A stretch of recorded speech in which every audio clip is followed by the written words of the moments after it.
संगवारी मन जय जवाहर, सियानमला राम राम।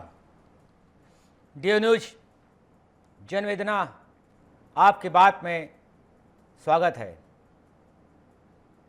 हम लेकर आते हैं लोगों की पीड़ा, लोगों की सोच और जनवेदना। लोगों की बात को न सुना जाना, शासकीय तंत्रों का अनदेखा व शासकीय तंत्रों का मदोस व राजनीति के कारण से लोगों की परेशानी आज लेकर आए हैं जनवेदना में, जन सोच में। लगातार लोग बीच में रायपुर में और वर्तमान भाजपा की सरकार ने पुनः इसे स्वीकृति देकर लोगों के बीच एक संदेश दिया है। इसके सोच और कल्पना को पूरा करने और शुरुआत करने वाले पूर्व लोक निर्माण मंत्री भाजपा शासन काल में श्री राजेश मूणत से हमारी टीम ने इस विषय पर बातचीत की। उन्होंने कहा, स्काई वॉक की स्वीकृति के पहले पूर्व भाजपा सरकार में हम लोगों ने सर्वे कराया और सर्वे में पाया कि जय स्तंभ से शास्त्री चौक, कलेक्ट्रेट और मेकाहारा, घड़ी चौक तक हजारों लोग प्रतिदिन वाहनों और पैदल आते जाते हैं। और सर्वे में ये निश्चित पाया गया, सर्वे रिकॉर्ड हमारे पास उपलब्ध है। पार्किंग व्यवस्था न होने कारण से जय स्तंभ, घड़ी चौक, कलेक्ट्रेट से लेकर मेकाहारा तक हजारों लोग वाहनों से आते जाते हैं। और पार्किंग व्यवस्था न होने कारण से मुख्य मार्ग में चाहे तहसील हो, चाहे घड़ी चौक हो, चाहे कलेक्टर हो, चाहे मेकाहारा हो, वे वाहने अवस्थित खड़े कर देते हैं, जिससे आम लोगों को परेशानी होती है। और हजारों लोग के आते जाते देखकर प्रतिदिन भाजपा सरकार ने सर्वे हिसाब से 2 मल्टी लेवल पार्किंग, एक जय स्तंभ चौक और एक कलेक्टर परिसर में मल्टी पार्किंग बनाई कि लोग इस जय स्तंभ से घड़ी चौक और मेकाहारा तक आने जाने वाले, अपने काम से आने जाने वाले लोग वाहनों को मल्टी लेवल पार्किंग, जय स्तंभ और कलेक्ट्रेट में खड़े करें और संबंधित कार्यालयों में स्काई वॉक एक्सीलेटर के माध्यम से चढ़कर धूप छाया से बचते, बरसात से बचते हुए उपरोक्त जगह पहुँचे और अपना काम पूर्ण करें, जिससे यातायात सुगम बनेगा।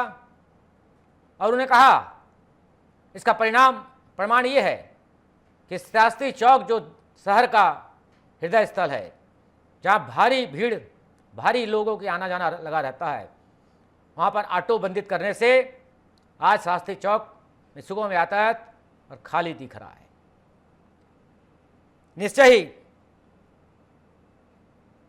डीए की न्यूज ने भी पूर्व मंत्री राजेश मूणत की बात पर धरातल में जाकर इस बात का आकलन की, लोगों से बात की, तो पाया गया जब ट्रैफिक सिग्नल पे शास्त्री चौक में सैकड़ों गाड़ियां खड़ी हो जाती है और दोनों मल्टी लेवल पार्किंग होते हुए भी लोग पार्किंग नहीं करते और सड़कों पर और कलेक्ट्रेट में और आरडीए बिल्डिंग से लेकर घड़ी चौक में कहीं भी गाड़ी खड़ी कर देते हैं। पुलिस प्रशासन भी कड़ाई को सोचकर भी कड़ाई नहीं कर पाता है, क्योंकि पार्किंग की व्यवस्था नहीं है। अब तो कमिश्नरी ऑफिस भी इसी मार्ग में आ गया है, वहीं शॉपिंग मॉल भी इसी मार्ग में है। जय स्तंभ चौक से मालवी रोड, एमजी रोड, सदर बाजार जैसे व्यस्त भरा व्यवसाय का बाजार लगता है और शास्त्री बाजार भी इसी रोड से जाया जाता है और प्रतिदिन हजारों के तादाद में लोग यहां पर आते हैं। और वर्तमान भाजपा सरकार ने श्री राजेश मूणत के सोच के अनुसार से दोनों मल्टी लेवल पार्किंग में अपनी वाहनों को पार्किंग करें और एक्सीलेटर से स्काई में चढ़कर धूप बरसात पानी से बचकर अपने कार्य को सुगमता से पहुंचकर कार्य करें और मल्टी पार्किंग से अपने वाहन को ले जाए और वापस सुरक्षित अपने घर को जाए।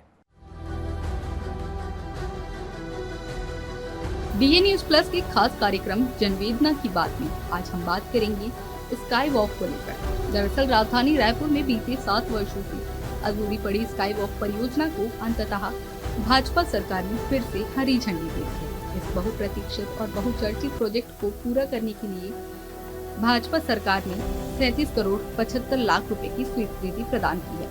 ये निर्णय उस समय आया जब शहरवासी वर्षों से इस अधूरे ढांचे को लेकर असमंजस की स्थिति में थे। ये स्काई वॉक परियोजना पहली बार पूर्ववर्ती भाजपा सरकार के कार्यकाल में लोक निर्माण मंत्री राजेश मूणत की सोच और पहल पर शुरू की गई थी। इसका उद्देश्य जयस्तंभ चौक से लेकर घड़ी चौक, मेघहारा, कलेक्ट्रेट, कचहरी, डीके अस्पताल, तहसील, आरडीए, मालवीय रोड और एमजी रोड जैसे भीड़ भाड़ वाले इलाकों को जोड़ना था, ताकि पैदल यात्रियों को ट्रैफिक से सुरक्षा और छायादार मार्ग मिल सके। साथ ही जयस्तंभ और कलेक्ट्रेट में 2 मल्टी लेवल पार्किंग की भी योजना बनाई गई थी, जिससे सड़कों पर वाहनों की पार्किंग से यातायात पर पड़ने वाला दबाव कम किया जा सके। हालांकि इस प्रोजेक्ट को कांग्रेस की पिछली सरकार ने जनहित में अनुपयोगी बताते हुए रोक दिया था। कांग्रेस का तर्क था कि ये एक फिजूल खर्ची है और इससे शहर की असल समस्याएं हल नहीं होंगी। परिणाम स्वरूप लाखों रुपए का काम अधूरे में ही लटक गया और स्काई वॉक का निर्माण बीच में ही रुक गया। अब भाजपा दोबारा सत्ता में आई है तो उसने पुराने सर्वे और ड्राइंग डिजाइन के आधार पर इस अधूरे प्रोजेक्ट को पूरा करने का निर्णय लिया है। भाजपा का दावा है कि ये परियोजना शहरवासियों के लिए वरदान साबित होगी। उदाहरण के तौर पर शास्त्री चौक में ऑटो की आवाजाही रोकने से जिस तरह ट्रैफिक की स्थिति में सुधार आया है, उसी प्रकार स्काई वॉक भी पैदल यात्रियों के लिए सुविधाजनक रहेगा। पूर्व मंत्री राजेश मूणत ने डीए न्यूज की टीम से बातचीत में बताया कि ये प्रोजेक्ट उनकी दूरदर्शी सोच का हिस्सा था और इससे हजारों लोग रोजाना बिना ट्रैफिक की चिंता के अपने गंतव्य तक पहुंच सकेंगे। उनका कहना है कि सरकार का लक्ष्य है कि लोग मल्टी लेवल पार्किंग में वाहन खड़ा कर स्काई वॉक के जरिए ऑफिस, अस्पताल या अन्य जरूरी जगहों तक पैदल और सुरक्षित रूप से पहुंच सके। दूसरी ओर कांग्रेस अब भी इस प्रोजेक्ट को अनावश्यक खर्च बता रही है और इसे जनता के पैसे की बर्बादी करार दे रही है। उनका मानना है कि रायपुर की प्राथमिक समस्याएं जैसे ट्रैफिक जाम, जल भराव, सार्वजनिक परिवहन की कमी आदि को पहले हल करना चाहिए। अब सवाल ये उठता है कि स्काई वॉक परियोजना वास्तव में जनता के हित में है या केवल राजनीतिक लाभ के उद्देश्य से इसे दोबारा शुरू किया गया है। क्या ये अधूरा ढांचा आने वाले समय में रायपुर की यातायात व्यवस्था को बेहतर बनाएगा या फिर करोड़ों की लागत के बावजूद ये केवल एक शहरी सजावट बनकर रह जाएगा?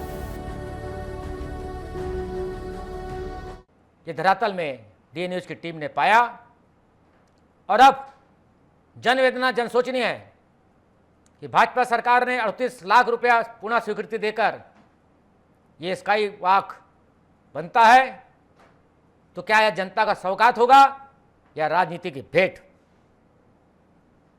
और इसकी उपयोगिता जनता को क्या सौगात देगी, ये जनता की सोच है और देखा जाने वाला है कि आगामी स्काई वॉक पूर्ण होते ही इसकी उपयोगिता क्या साबित करेगा। और जनहित में ये स्काई वॉक यदि उपयोगी होता है तो निश्चय ही जनता इस सौगात को सौगात मानेगी। आज लगातार लोगों की इस बात को, सोच को हम जनवेदना की बात में लेके आए हैं साक्ष्य प्रमाण के साथ। आज जनवेदना की बात में इस मुद्दे को हम जन सरकार के लिए पेश कर रहे हैं। आज इतना ही जनवेदना में। लगातार देखते रहें आपका अपना न्यूज चैनल डीए न्यूज, प्रातः से रात्रि तक हम हमेशा जन सरकार की बात और विभाग खबरों को लेकर आपके सामने आते हैं और इसी कारण डीए न्यूज लगातार छत्तीसगढ़ के साथ मध्य प्रदेश, उत्तर प्रदेश, राजस्थान, पंजाब, हिंदी प्रदेश के साथ अब साउथ प्रदेश में भी, उड़ीसा प्रदेश में भी लगातार लोग देख रहे हैं और लोगों की फ़ोन हम लोग के पास आते हैं। आज इतना ही। धन्यवाद। जय हिंद, जय छत्रपति माता दी।